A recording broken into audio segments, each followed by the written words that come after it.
Hey y'all, if you are currently going through abuse, documenting your abuse could be one of the most powerful moves that you could ever make. This is evidence that would need to be used if you want to press charges at any time. But this has to be done safely. Not only is leaving an abusive situation life or death, but so is documenting it. So today, I want to walk you through how to properly document and also properly secure the documentation that you have as evidence against your abuser. Remember, guys, this is life or death. And if you don't know me by now, my name is Liz, and this is my channel, Live, Learn, Liz, where we go through everything that I wish I knew when I was going through abuse. So if you like what you see here and you want to see more, go on ahead and let the YouTube gods know that we're here, and hit that like button, notification bell, and that subscribe, and feel free to leave a comment. I love reading your comments. Y'all are amazing. And you can do all this while the intro plays.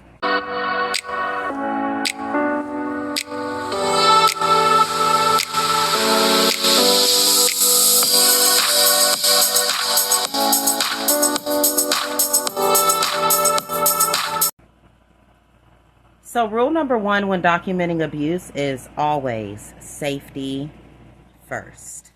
If you think that documenting this abuse, which sometimes it could be, will put you in danger, then please don't do it. Trust me, your safety matters more than a piece of evidence. But of course, like I said, I will walk you through the steps on how to do it safely. So the first step I would say is to make sure that you are using a hidden storage. You can get hidden storage apps that look like your calculator, looks like your camera, looks like an innocent app that your abuser will see, and 9 times out of 10 just scroll straight through it. And this is password protected, and it's an easy, quick way for you to store your evidence. Never, never, never store your evidence in an open gallery or open files. If you have an iPhone, they kind of make it a little easy for us because they have the hidden app section, they have the hidden photos, and they also have hidden files. They even have hidden text messages if you really want to go through that. All those could be Face ID'd or password protected. And if your abuser is not hip to this, it's definitely something good to use. Step 2. You need to write down details immediately. I mean ASAP. Your notes app in your phone could also be password protected. You just have to set that up in the settings. And what you need to write down is the date, the time, what are your injuries, what happened, how did it happen. I mean, everything needs to be detailed. What threats, what injuries, all that. All that needs to be documented. You can also email these things to a secret email address. I do suggest that you do not keep this email on your phone. I suggest this is an email that you actually have to log into and is password protected and is something that your abuser will not think about or not be able to guess easily. Another thing you could do is email these things or text to a family or friend or somebody who is in your support system. The next thing is if you can photograph your bruises or your injuries, do it immediately as soon as they happen. Also, what you can do is make sure that you have a clock in the background or something to kind of remind you what the day and the time this happened. However, if in the age of smartphones, you can easily just pull up the day, the time, and the location from the photo that you took. So when you take it, you can go to the app settings, your albums, and it'll be able to show you all of that. I suggest screenshotting and sending it to one of your private files or your private email addresses. The next thing that I suggest you do is record audio. Now, in some states, it is illegal to record while the next person does not know you're recording. But in some states, it is very, very, very legal to record conversations.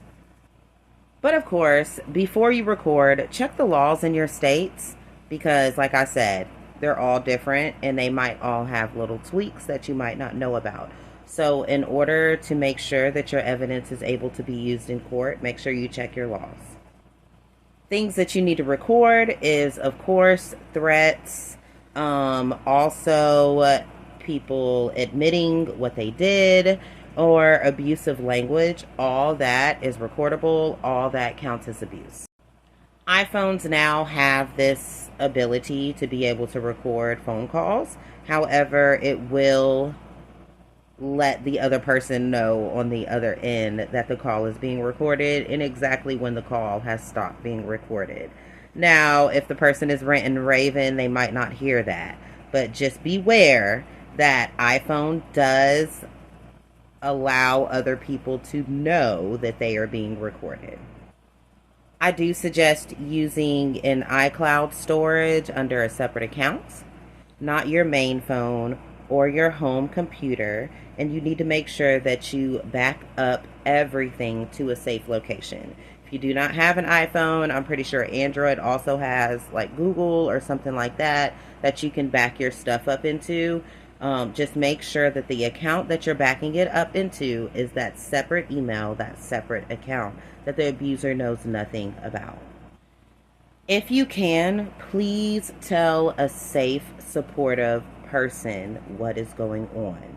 You do need to tell someone.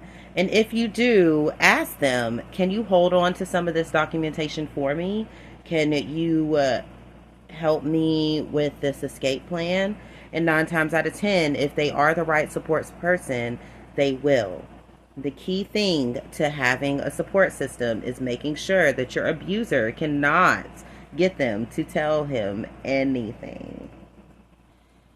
And one mistake that I see all the time is a victim allowing the abuser to know that they are collecting evidence. When you're recording, try your best to do it secretly.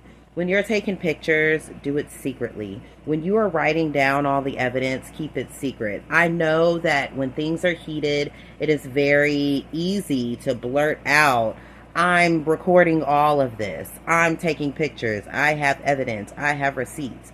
But this is life or death, guys. Don't do it. Don't let them know. Never let your abuser know what you are planning. You are brave for even thinking about escaping and thinking about documenting your abuse. I want you to know that. I also want you to know that you are not alone. You deserve to be safe and you deserve to be believed. And whenever, if ever, you do decide to come forward, that evidence is powerful. It's everything that you need. Take your time, guys. Stay safe. Break your silence and take control of your life. You deserve this. I love you. Bye.